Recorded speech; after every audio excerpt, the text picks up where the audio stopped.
शुरुआत कर रहे हैं हम लोग इवोल्यूशन चैप्टर के लेक्चर नंबर 3 का, जिसमें आज हम लोग पढ़ेंगे किसके बारे में, जीव रसायनवाद के बारे में। इससे पहले जीवन की उत्पत्ति के बारे में बहुत सारे हम लोग थ्योरी पढ़े थे, जिसमें विशिष्ट सृष्टिवाद के बारे में बात किए थे, स्वतः जननवाद के बारे में बात किए थे, फिर स्वतः जननवाद को फैल करने के लिए लुईस एवं पाश्चर का प्रयोग देखे थे, फ्रांसिस्को रेड्डी का प्रयोग देखे थे। वो सब टॉपिक क्या हो गया था, कंप्लीट हो गया था। इन सब वाद से, ध्यान समझना, इन सब वाद से निष्कर्ष ये निकल रहा था कि कोई भी जो जीव है उसका उत्पत्ति पहले से उपस्थित किसी जीव से ही हुआ है, लेकिन वो पहला जीव आया कैसे है इसके बारे में अभी भी पता नहीं चल रहा था। तो उसके बाद इन्हीं सभी जितना भी दुविधा था उन सब को दूर करते हुए, ठीक, उन सब को दूर करते हुए दो वैज्ञानिक आए, ओपेरेन और हेल्डाने, ओपेरेन और हेल्डाने, और उन्होंने अपना एक नया वाद दिया जिसका नाम रखा गया क्या, जीव रसायनवाद। क्या नाम रखा गया, जीव रसायनवाद, ठीक है ना। इसके बारे में हम लोग आज पढ़ेंगे। उसके बाद जीव रसायनवाद के बाद हम लोग इसी में ओपेरान और हेल्डाने का सिद्धांत पढ़ेंगे। और जीव रसायनवाद को फिर दो भागों में डिवाइड किया जाता है। कितने भागों में, दो भागों में। सबसे पहले पढ़ाया जाता है केमिकल एवोल्यूशन या प्राइमरी एबायोजेनेसिस। क्या पढ़ाया जाता है, प्राइमरी एबायोजेनेसिस। और उसके बाद पढ़ाया जाता है बायोजेनेसिस। क्या पढ़ाया जाता है, बायोजेनेसिस। कैसे अकार्बनिक चीजों से कार्बनिक पदार्थों का निर्माण हुआ होगा, कार्बनिक पदार्थ से कोशिका बना होगा, फिर कोशिका का जब विकास हो गया तो किस तरीके से ये पूरा लाइफ इस अर्थ पर आया होगा। क्लियर है कि नहीं। तो सबसे पहले तो हम लोग शुरुआत करेंगे जीव रसायनवाद क्या है, ठीक है ना। जीव रसायनवाद या इसी को हम लोग बोलते हैं भौतिक या पदार्थवाद। हेडिंग डालो, जीव रसायनवाद, जीव रसायनवाद, या इसी क्या बोलते हैं हम लोग, पदार्थवाद। क्या बोलते हैं, पदार्थवाद। यहां तक क्लियर है कि नहीं। दो वैज्ञानिक थे, कौन कौन से, ओपेरेन, ओपेरिन, और दूसरा वैज्ञानिक कौन है, हेल्डानी। ओपेरिन है और कौन है, हेल्डानी। यहां तक क्लियर है कि नहीं। ओपेरिन, ध्यान समझना, ओपेरिन जो था, ठीक है ना, रूस का वैज्ञानिक था। कहाँ का वैज्ञानिक था, रूस का। क्लियर है कि नहीं। और ध्यान समझना, इसने एक बुक लिखा था, इस बुक का नाम है ओरिजिन ऑफ लाइफ। क्या लिखा है, ओरिजिन ऑफ लाइफ। इसमें बहुत लोग कंफ्यूजन होंगे, ओरिजिन ऑफ स्पीसीज लिखा है डार्विन ने, और ओरिजिन ऑफ लाइफ किसने लिखा है, ओपेरिन ने। तो एकदम याद रखना ना, ओरिजिन ऑफ लाइफ नाम का क्या लिखा, ये बुक लिखा था। यहाँ तक क्लियर है कि नहीं। अच्छा, हेल्डाने जो था वो ब्रिटेन का वैज्ञानिक था। कहाँ का वैज्ञानिक था, ब्रिटेन का, ठीक है। और बाद में इन्हें, ध्यान समझना, बाद में वो आकर के हमारे भारत में ही उड़ीसा के भुवनेश्वर शहर में आकर के बस गया था, ठीक है। कहाँ, भुवनेश्वर में। क्लियर है, थोड़ा सा हल्का सा डिटेल याद रखना। अब ओपेरेन और हेल्डाने ने दोनों ने मिल करके एक सिद्धांत दिया जिसको हम लोग क्या बोलते हैं, जीव रसायनवाद। क्या बोलते हैं, जीव रसायनवाद। इस सिद्धांत के अनुसार, ध्यान समझना, कोई भी जीव का जो उत्पत्ति है, किसी भी जीव का उत्पत्ति पृथ्वी के उत्पत्ति से संबंधित है। पहला सिद्धांत ये दिया, पृथ्वी के उत्पत्ति से क्या है, ये संबंधित होता है, ठीक है। कोई भी जो जीव है उसका जो उत्पत्ति हुआ है, ठीक है ना, पृथ्वी का जब उत्पत्ति हुआ तो उसी के साथ साथ होना क्या हो गया था, शुरुआत हो चुका था। यहां तक क्लियर है। पहला थ्योरी ये बोलता है। दूसरा, असल में क्या हुआ होगा, जीवन का उत्पत्ति कहाँ हुआ है, बोला ये जल में हुआ है। जीवन का उत्पत्ति कहाँ हुआ है, बोला ये जल में। मतलब प्रारंभिक जो जीव आए होंगे वो कहाँ आए होंगे, जल में आए होंगे। क्या आए होंगे, जल में। यहाँ तक क्लियर है कि नहीं। अब ये वाद कैसे समझाता है, क्या बताता है, इसके बारे में अब बात करते हैं। क्लियर है कि नहीं। पूरा मैं तुम लोगों को थ्योरी ना पढ़ा करके डायरेक्ट एक फ्लो डायग्राम, फ्लो चार्ट बना देता हूँ, उससे पूरा वाद क्या हो जाएगा, क्लियर हो जाएगा। असल में क्या था, प्रारंभिक जो हमारा वातावरण था, ध्यान समझने का कोशिश करना, प्रारंभिक जो हमारा वातावरण था, ठीक है ना, उस वातावरण में क्या हो रहा था, तुम लोगों को सबको पता है। चलो देखो, ये पृथ्वी है, ठीक है ना, ये जो हमारा पृथ्वी है, पृथ्वी का ये क्या था, कोर भाग था। यहाँ से क्या हो रहा था, ज्वालामुखी का उद्गार हो रहा था। किसका उद्गार हो रहा था, ज्वालामुखी का। ऐसा ज्वालामुखी का उद्गार हो रहा था। ये पूरा ज्वालामुखी का उद्गार हो रहा है, और इसके कारण किसका निर्माण हो रहा था, अर्धक्रस्ट का। भूपर्पटी का किसका निर्माण हो रहा था, भूपर्पटी का। यहाँ तक क्लियर है कि नहीं। ये पहला कहानी था। इस टाइम में क्या हुआ, हमारा जो वातावरण था, हमारा जो वातावरण था, ये पूरे ज्वालामुखी का उद्गार हो रहा है, तो कुछ गैसें उपस्थित थी। कौन कौन से गैसें उपस्थित थी, ध्यान से समझने का कोशिश करना। कौन कौन से गैसें उपस्थित थी, कार्बन था, हाइड्रोजन था, नाइट्रोजन था, ऑक्सीजन था, सल्फर था, फास्फोरस था।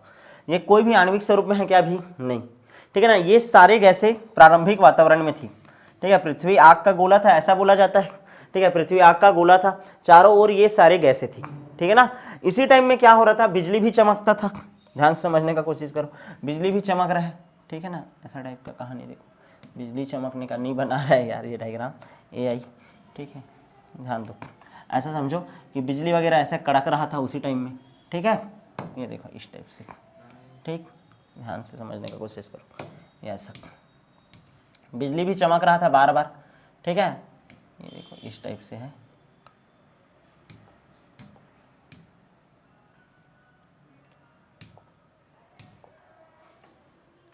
यहाँ तक क्लियर है कि नहीं, ठीक है, बिजली वगैरह भी चमक रहा था। तो उस टाइम क्या हो रहा था, एनर्जी के सोर्स के रूप में क्या कहानी चल रहा था, ध्यान देना, एनर्जी, एक मिनट, हाँ, एनर्जी सोर्स के रूप में कौन कौन सा चीज़ काम कर रहा था, ध्यान दो, ये जो बिजली चमक रहा था, ये बिजली, ठीक है, बिजली का चमकना, ये चीज़ एनर्जी के सोर्स के रूप में काम करता था, पहला चीज़।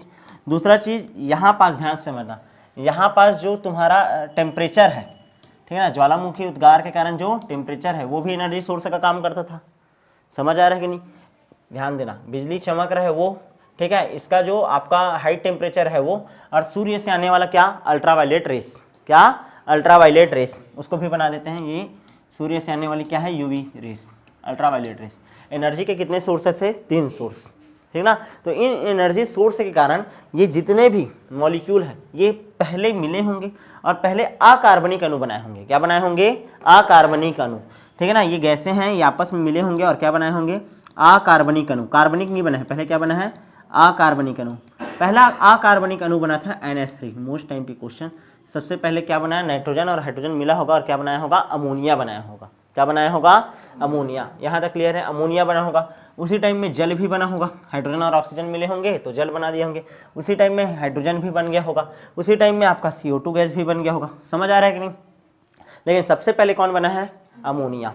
फिर ये सारे के सारे अणु, जितने भी अकार्बनिक अणु हैं, ये भी आपस में क्या किए होंगे, क्रिया किए होंगे, क्या किए होंगे, क्रिया किए होंगे, और क्रिया करके, ठीक है ना, अकार्बनिक अणुओं से निर्माण हुआ होगा किसका, कार्बनिक अणुओं का।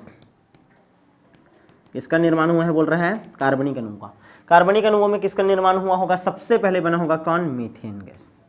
कौन बना होगा, मीथेन गैस। कौन सा गैस बना होगा, मीथेन गैस। अब ये जो हमारा मीथेन गैस है, इसके साथ साथ और साइनाइड वगैरह बना होगा, HCN वगैरह बना होगा।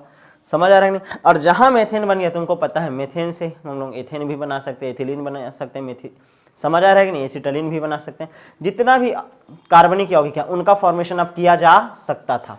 क्लियर है कि नहीं, मतलब कार्बनिक अणु एक बार यदि बन गया तो इससे अब हम लोग जितने भी आपका सरल पदार्थ है ना, ठीक है, सरल जैव अणु है, उनका निर्माण कर सकते थे।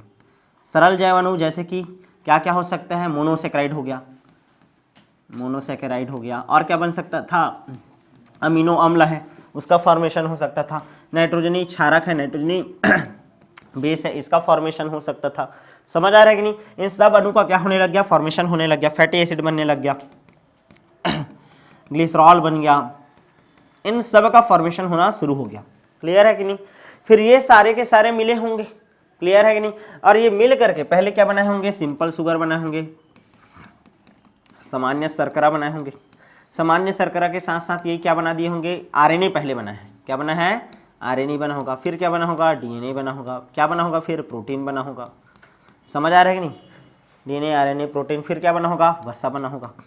समझ आ रहा है कि नहीं, मतलब यहाँ पास क्या हो रहा है, ध्यान से समझना पूरी तरीका से, अभी एबायोजेनेसिस हो रहा है, क्या हो रहा है, एबायोजेनेसिस, प्राइमरी एबायोजेनेसिस बोल रहा है। यहाँ पास अकार्बनिक पदार्थों से किसका निर्माण हो रहा है, कार्बनिक पदार्थों का, और इन्हीं सब से फिर किसका फॉर्मेशन हुआ होगा, सेल का।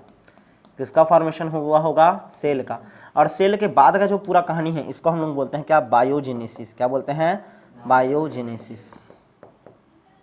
क्लियर है कि नहीं, अरे शुरुआत का सब के सब, इन सब चीजों को हम लोग क्या बोलते हैं, प्राइमरी एबायोजेनेसिस। क्या बोलते हैं, प्राइमरी एबायोजेनेसिस। समझ आ रहा है कि नहीं, क्लियर है, पूरा थ्योरी को एक डायग्राम में कन्वर्ट कर दिया।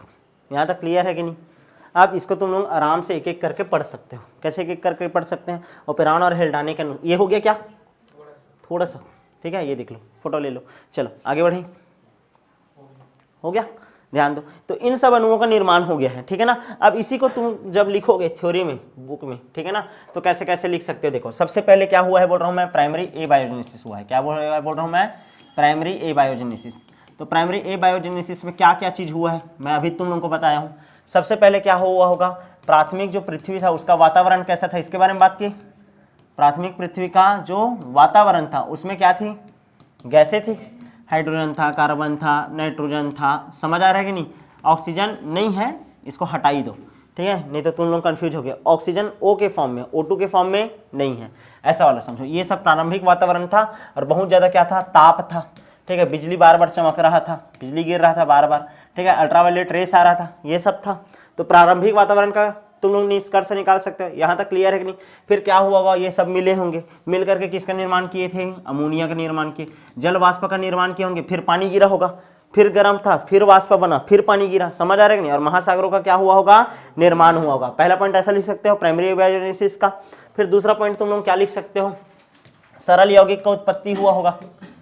सरल यौगिक अभिच्छ बताया ना मैं, मेथेन वगैरह बना होगा, क्या बना होगा, मेथेन वगैरह, ठीक है। अब ये सब का उत्पत्ति हो गया, उसी टाइम में क्या हुआ होगा, पर्वत का विकास हुआ होगा, नदी बना होगा, झील बना होगा, समझ आ रहा है कि नहीं, समुद्र बना होगा, इन सब का विकास हुआ होगा, समझ आ रहा है। ये सब थ्योरी ऐसा लिख सकते हो ना अपने से बना बना करके, क्लियर है।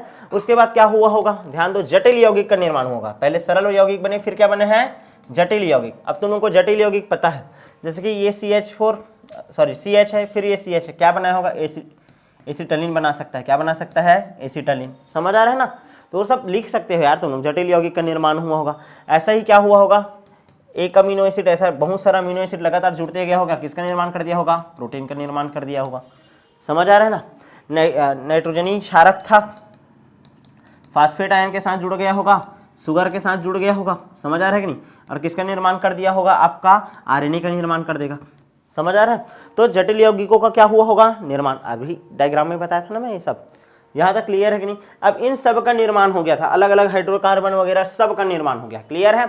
अब उसके बाद क्या हुआ होगा भैया, सब चीज जितना भी अमीनो अम्ल प्रोटीन वगैरह सब बन गया, ठीक है, इन सब का निर्माण हो गया। अब जटिल कार्बनिक पदार्थों का निर्माण होगा। अब ये जो तुम्हारा समुद्र है, अब ध्यान समझना, पानी में हो रहा है, ये सब प्रक्रिया कहाँ हो रहा है, पानी में। तो ये जो हमारा पूरा समुद्र है ना, ऐसा समझो ये पूरा का पूरा क्या है, समुद्र है।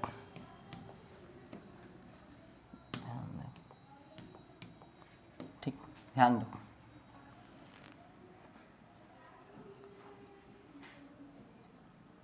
ठीक,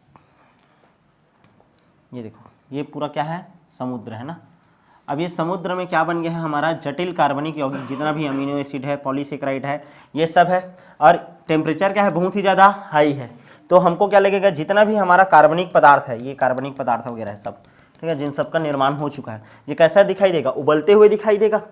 तो इसका हम लोग पहले, अब इसका नाम क्या रखें, प्रीबायोटिक सूप। क्या नाम रखें, प्रीबायोटिक सूप। सूप समझ आया, जैसे सूप रहता है ना गरम गरम और उसमें पौष्टिक पदार्थ रहते हैं। तो सबसे पहले इसका नाम क्या रखा गया, प्रीबायोटिक सूप। क्या रखा गया, प्रीबायोटिक सूप, या इसी का एक और नाम दिया जाता है हॉट डाइल्यूट सूप।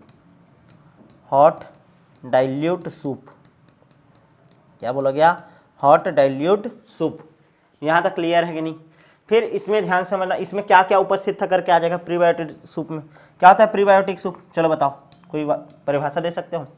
पृथ्वी का जब प्रारंभिक वातावरण था तो समुद्र में जितने भी आपके क्या थे, जटिल कार्बनिक पदार्थ थे, जैसे कि पॉलीसेकेराइड है हो गया, अमीनो एसिड हो गया, इन सब गर्म अवस्था में पानी के साथ मिले हुए घुले हुए रूप में उपस्थित थे। इसी को क्या बोला गया, हॉट डाइल्यूट सूप, या फिर क्या बोला गया, प्रीबायोटिक सूप।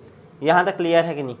ठीक है, तो पहले तो ये जितना भी हुआ इन सब को एक साथ हम लोग क्या बोल रहे हैं, केमिकल इवोल्यूशन। क्या बोल रहे हैं, केमिकल इवोल्यूशन, रासायनिक विकास हुआ, विभिन्न प्रकार के केमिकल बने। क्या बने, विभिन्न प्रकार के केमिकल बने। यहाँ तक क्लियर है कि नहीं। अब ये प्रीबायोटिक सूप या हॉट डाइल्यूट सूप हमारा क्या हो गया, पूरी तरीके से तैयार हो गया। ये पूरा क्लियर है, इसी चीज को बस लिखना है। देखो पेपर में आगे डायग्राम बनाना और इसको छाप देना जी। क्लियर है कि नहीं। अब ये सब कहानी हो गया है ना, हमारा बायोजेनेसिस हो गया, यानी कि यहाँ पास तो ये समझो कि पहले सेल आ गया। क्या आ गया, सेल आ गया। यहाँ तक क्लियर है। अब यहाँ से कहानी पूरा अलग चलेगा। अभी तक रासायनिक विकास हो रहा था, केमिकल से पहले सेल बन गया।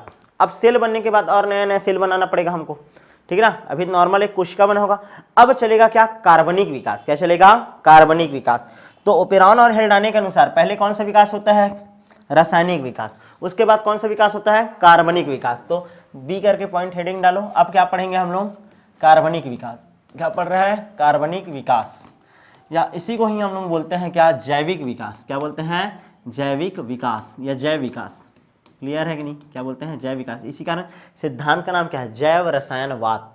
क्या नाम है, जैव रसायनवाद। पहले रसायन बना होगा, रसायन से कोशिका बना होगा, फिर जैविक विकास होना क्या होता है, शुरू होता है। यहाँ तक क्लियर है कि नहीं। जैव रसायनवाद क्या समझाता है, ध्यान से समझो। वो जो हॉट डाइल्यूट सूप बना था, क्लियर है कि नहीं, समुद्र में जो हमारा क्या बना था, हॉट डाइल्यूट सूप, ठीक है ना, उसको हम लोग बोलते हैं प्रोटोबायोन्ट्स। क्या बोलते हैं, प्रोटोबायोन्ट्स, ठीक है ना, ध्यान से समझना। ये प्रीबायोटिक सूप था। इस प्रीबायोटिक सूप के अंदर जितने भी पॉलीसेकेराइड वगैरह थे, अमीनो एसिड थे, ये एकदम क्या आने लग गए, पास पास आने लग गए, और पास पास आकर के क्या होने लग गए, संश्लेषित होने लग गए। क्लियर है कि नहीं, आपस में एकदम चिपकने लग गए। कोलाइड जैसा संरचना बनाया, किसके जैसा, कोलाइड जैसा संरचना का निर्माण ही हुआ। ठीक है, कोलाइड जैसी संरचना का निर्माण हुआ और आपस में क्या होने लग गए, चिपकने लग गए। क्या होने लग गए, चिपकने लग गए। क्लियर है कि नहीं, आपस में क्या होने लग गए, चिपकने लग गए। और किसका निर्माण किए, प्रोटोबायोन्ट्स का। किसका निर्माण किए, प्रोटोबायोन्ट्स का। प्रोटोबायोन्ट्स दो टाइप का होता है। कितने टाइप का होता है, दो टाइप का। क्लियर है कि नहीं। एक होता है आपका कोएसरवेट। क्या होता है, कोएसरवेट। कोएसरवेट, मोस्ट टाइम पे क्वेश्चन कोएसरवेट किसे कहते हैं करके आता है। कोएसरवेट किसे कहता है, क्वेश्चन लिख लो, कोएसरवेट किसे कहते हैं करके आता है। और एक प्रोटोबायोन्ट बना जिसको हम लोग बोले माइक्रोस्फीयर। क्या बोले, माइक्रोस्फीयर। हॉट डाइल्यूट सूप में जितना भी कार्बनिक पदार्थ था आपस में चिपके और कोलाइड जैसी संरचना बनाए, जिसको हम लोग क्या बोलते हैं, प्रोटोबायोन्ट्स। क्या बोलते हैं, प्रोटोबायोन्ट्स। प्रोटोबायोन्ट्स जो रहता है दो प्रकार का होता है, एक तो होता है कोएसरवेट और दूसरा होता है माइक्रोस्फीयर। क्या होता है, माइक्रोस्फीयर। कोएसरवेट में ध्यान समझना, प्रोटीन होता है और पॉलीसेकेराइड होता है। कोएसरवेट में क्या होता है, प्रोटीन प्लस पॉलीसेकेराइड। क्या होता है, प्रोटीन प्लस पॉलीसेकेराइड। प्रोटीन और पॉलीसेकेराइड ये दोनों आपस में जुड़ते हैं। ठीक है, और कोएसरवेट में याद रखना प्लाज्मा झिल्ली अनुपस्थित होता है। प्लाज्मा मेम्ब्रेन क्या होता है आपका, अनुपस्थित होता है, एब्सेंट होता है। क्या होता है, एब्सेंट होता है। पहला चीज़ तो ये जानना। क्लियर है कि नहीं। अब ध्यान समझना, ये जो है कोएसरवेट, ठीक है, पूरी तरीके से कोशिका नहीं बना है। समझ आ रहा है कि नहीं, पूरी तरह से अभी एक कोशिका नहीं बना है। ये एक अणु, रासायनिक अणु और जैव, ठीक है ना, एक जीवित अणु, दोनों के बीच की संरचना है। क्लियर है कि नहीं। कोएसरवेट ऐसा समझना कि बीच का कहानी है, रासायनिक अणु से एक पहला, समझ रहे हो ना, एक जैविक कोशिका बनने वाला है, तो उसके बीच का जो मीडिएटर है कौन है, ये कोएसरवेट, जिसमें प्रोटीन है और पॉलीसेकेराइड है, लेकिन प्लाज्मा झिल्ली इसमें उपस्थित नहीं है। यहाँ तक क्लियर है कि नहीं। अब इसमें बहुत सारा क्या होगा, परिवर्तन होगा, बहुत ज़्यादा क्या होगा, परिवर्तन। उसके फलस्वरूप इसमें लाइफ का ओरिजिन होगा, तब जाकर के क्या होगा, लाइफ का इसमें ओरिजिन होगा। क्लियर है। दूसरा होता है माइक्रोस्फीयर। माइक्रोस्फीयर क्या होता है, माइक्रोस्फीयर दो चीज़ के से मिलकर बना रहता है, प्रोटेनॉइड और लिपिड से। ये भी प्रोटीन ही है और अब जुड़ा है क्या इसके साथ, लिपिड। और प्रोटीन और लिपिड मिलकर किसका निर्माण करते हैं, प्लाज्मा झिल्ली का। तो यानी कि इसमें प्लाज्मा झिल्ली उपस्थित होता है। मतलब दो प्रकार का कोशिका बन रहा है ना, एक में प्लाज्मा झिल्ली उपस्थित हो रहा है और एक में नहीं। क्लियर है। और इन्हीं से ही किसका निर्माण होगा, अब इन फ्यूचर सेल का। किसका फॉर्मेशन होगा, सेल का। समझ आया कि नहीं। क्वेश्चन आएगा प्रोटोबायोन्ट्स किसे कहते हैं, तो क्या बताओगे, हॉट डाइल्यूट सूप में विभिन्न प्रकार के जटिल कार्बनिक यौगिक उपस्थित होते हैं, वो आपस में जुड़ करके कोलाइड जैसे स्ट्रक्चर बनाते हैं, जिसमें जीवन के प्रारंभिक लक्षण दिखाई देते हैं। क्लियर है कि नहीं। इसी को क्या बोलते हैं, प्रोटोबायोन्ट्स। प्रोटोबायोन्ट्स, क्लियर है ना। या दो प्रकार के होते हैं, एक कोएसरवेट और दूसरा माइक्रोस्फीयर। कोएसरवेट आता है तो क्या लिखोगे, यह एक प्रकार का प्रोटोबायोन्ट्स है, एक प्रकार का प्रोटोबायोन्ट्स है, जो कि हॉट डाइल्यूट सूप में उपस्थित होता है। इसमें प्रोटीन और पॉलीसेकेराइड उपस्थित होता है, प्लाज्मा झिल्ली एब्सेंट होता है, और इसमें विभिन्न परिवर्तन के फलस्वरूप ही किसका होता है, लाइफ का ओरिजिन होता है। यहाँ तक क्लियर है कि नहीं। आगे बढ़ जाए। ठीक है, इसका डायग्राम भी मस्त दिया है। ठीक है, देखो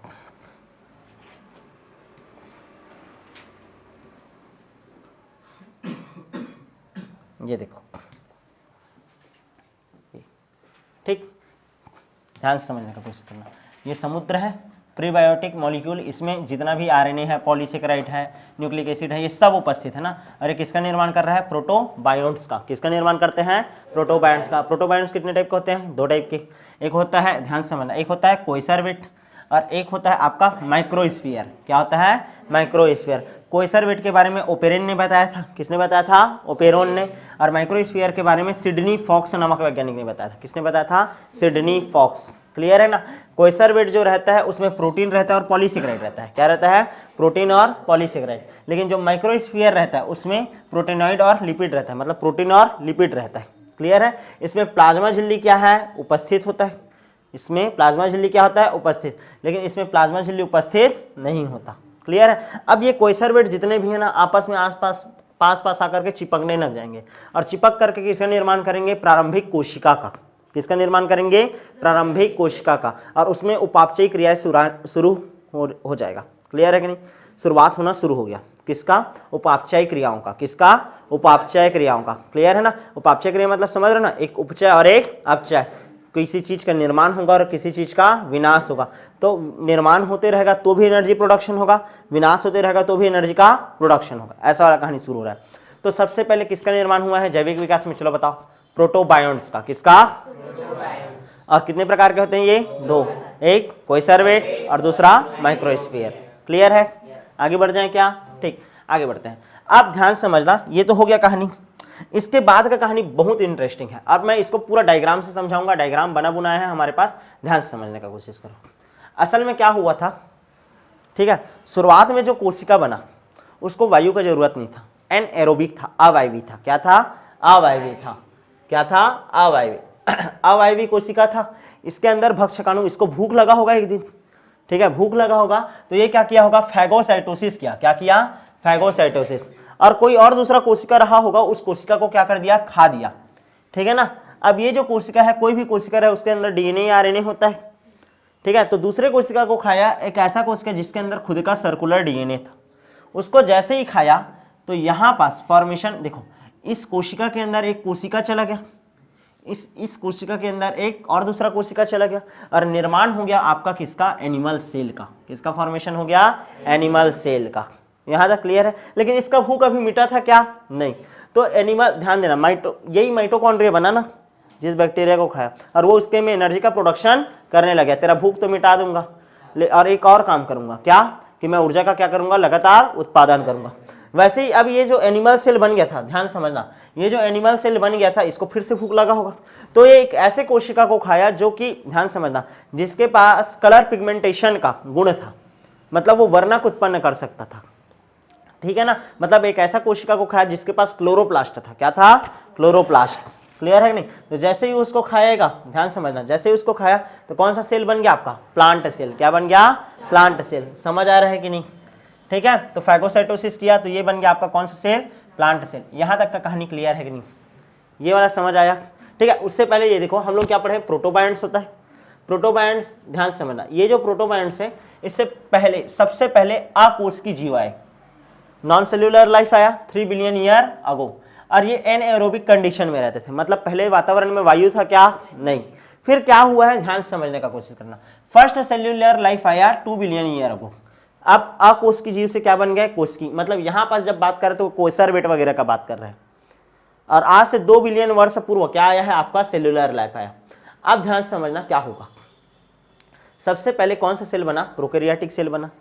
कौन सा सेल बना? Prokaryotic cell.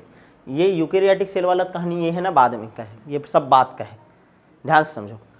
प्रोटोबायोन्ट था, पढ़े उसके बारे में भी, ठीक है। चलो ध्यान दो, प्रोटोबायोन्ट था, उसका कहानी हो गया।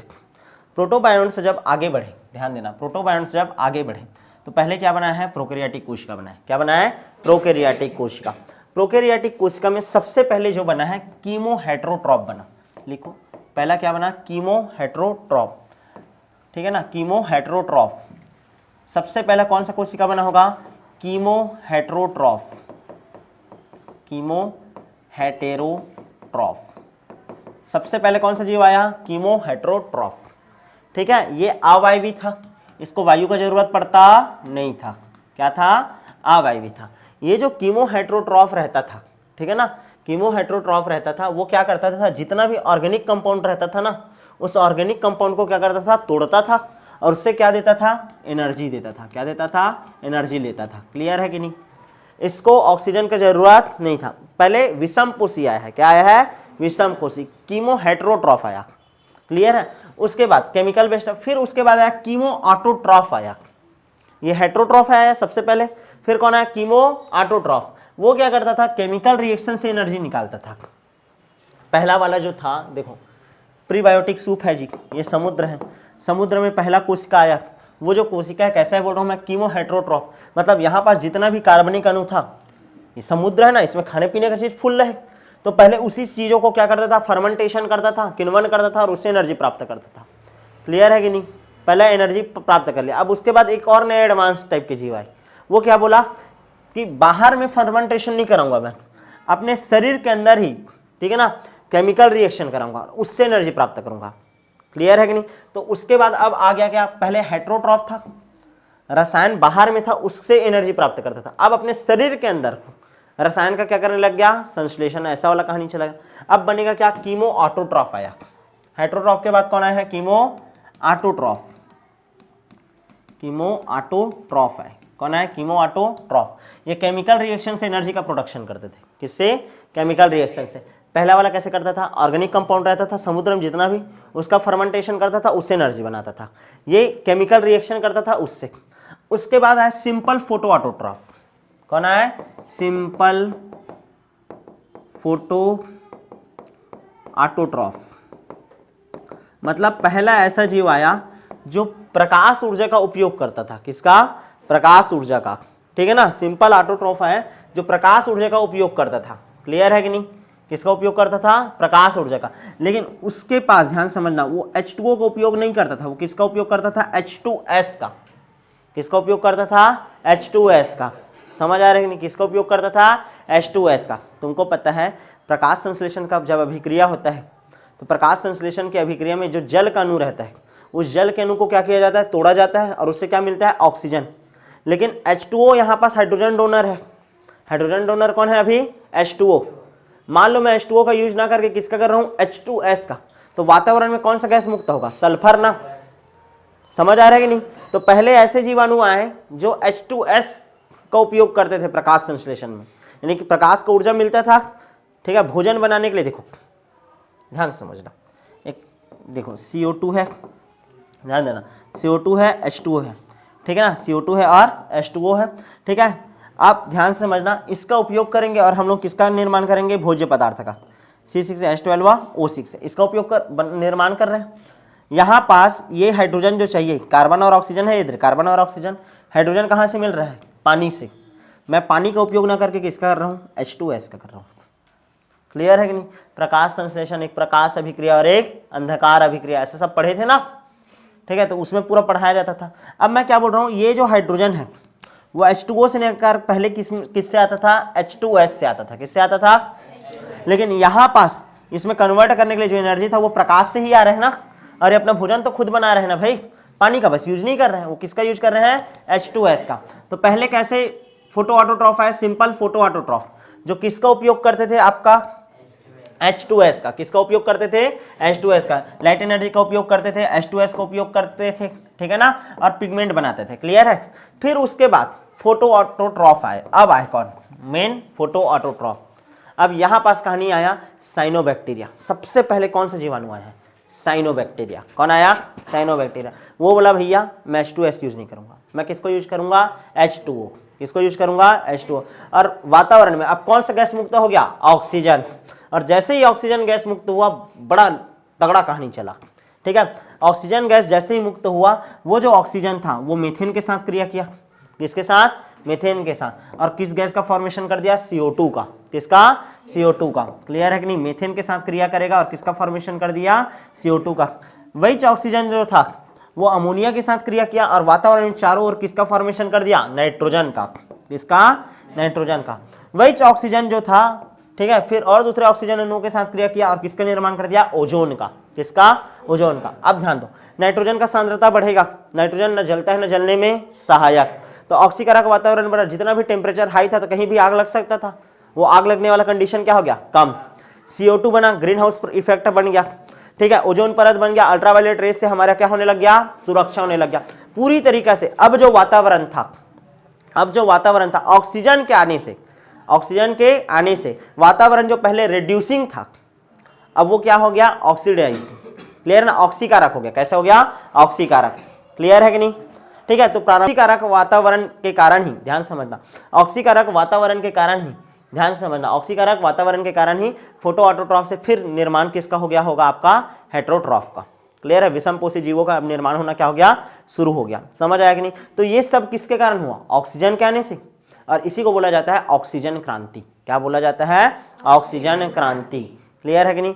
साइनोबैक्टीरिया द्वारा H2S का उपयोग न करके प्रकाश संश्लेषण में किसका उपयोग किया गया, H2O का, जिसके कारण वातावरण में कौन सा गैस मुक्त हो गया, ऑक्सीजन गैस, और ऑक्सीजन गैस के आने से अमोनिया से क्रिया किया होगा ऑक्सीजन गैस, तो नाइट्रोजन निकल गया, समझ आ रहा है कि नहीं। मीथेन से क्रिया किया है तो कौन सा गैस निकल गया, CO2 गैस निकल गया, और ऑक्सीजन के साथ क्रिया किया तो कौन सा गैस बन गया, ओजोन गैस, और ओजोन परत का निर्माण हो गया। तो हमको पूरी तरीका से एकदम ऐसा वातावरण मिला जिसमें अब नए जीवों का क्या हो सकता था, विकास हो सकता था। इसी को ही हम लोग बोलते हैं क्या, ऑक्सीजन क्रांति। क्या बोलते हैं, ऑक्सीजन क्रांति। यहां तक क्लियर है कि नहीं, किसी कोई दिक्कत है क्या इतने में, ठीक है। अब ऑक्सीजन क्रांति जैसे ही आएगा, ठीक है, अब जीवों का पूरी तरीके से क्या होने लग गया, विकास होने लग गया। ये पूरा थ्योरी दिया गया था किसका, ओपेरन और हेल्डानी द्वारा, क्लियर है कि नहीं। और जैसे ही ऑक्सीजन है फिर धीरे धीरे एक कोश की जीव से कैसे जीव बने होंगे, बहुकोश की, कैसे बने होंगे, बहुकोश की। सबसे पहले तो निर्माण हुआ होगा, ध्यान दो, सबसे पहले फिर विकासवाद चला होगा, ठीक है। पहले जल में आने वाले जीव जितने भी थे उनका विकास हुआ होगा, फिर उभयचरों का विकास हुआ होगा, समझ आ रहा है नहीं, उभयचरों का विकास हुआ होगा, फिर स्तनी वर्ग के जीव आएंगे, और वातावरण जो अभी का डेट है वो अलग कंडीशन आया होगा। अब ये जितना पूरा थ्योरी दिया गया, सबसे पहले रसायनवाद समझाया गया, फिर क्या बताया गया, जैविक विकास, दोनों को जोड़ करके क्या बोलते हैं हम लोग, जैव रसायनवाद। क्या बोलते हैं, जैव रसायनवाद। आज के क्लास में जितना भी पढ़े, इससे आप लोगों को कौन कौन सा क्वेश्चन आ सकता है करके पूछेगा। तो पहला क्वेश्चन आ सकता है, कोइसरवेट किसे कहते हैं, ठीक है, या हॉट डाइल्यूट सूप किसे कहते हैं। दो क्वेश्चन हो गया, कोइसरवेट किसे कह सकते हैं, दूसरा हॉट डाइल्यूट सूप किसे कहते हैं, प्रोटोबायोन्ट्स किसे कहते हैं करके भी आ सकता है, कोइसरवेट को ही, ठीक है। ऑक्सीजन क्रांति किसे कहते हैं, इसके बारे में आ सकता है। मोस्ट टाइम पे क्वेश्चन क्या है, ऑक्सीजन क्रांति। और ऑक्सीजन क्रांति का क्या प्रभाव पड़ा, मैं बता दिया ना, ऑक्सीजन क्रांति के कारण पहले जो वातावरण रिड्यूसिंग था अब कैसा हो गया, ऑक्सीडाइजिंग, क्लियर ना, ऑक्सीकारक प्रकृति क्या हो गया। अब ध्यान समझना, फिर से केमिकल इवोल्यूशन हो सकता था क्या, नहीं, अब चारों तरफ, ठीक है ना, सिर्फ और सिर्फ नए जीवों का फॉर्मेशन होने लग गया, क्लियर है, समझ आया कि नहीं। अब जो नेक्स्ट क्लास होगा उसमें ये जो पूरा थ्योरी समझाया गया है ना, इस थ्योरी को प्रायोगिक रूप से सत्यापित करने के लिए दो वैज्ञानिक आए, मिलर एवं यूरिक, उन्होंने अपना प्रयोग किया, तो उसके बारे में पढ़ेंगे। मिलेंगे आप नेक्स्ट क्लास में।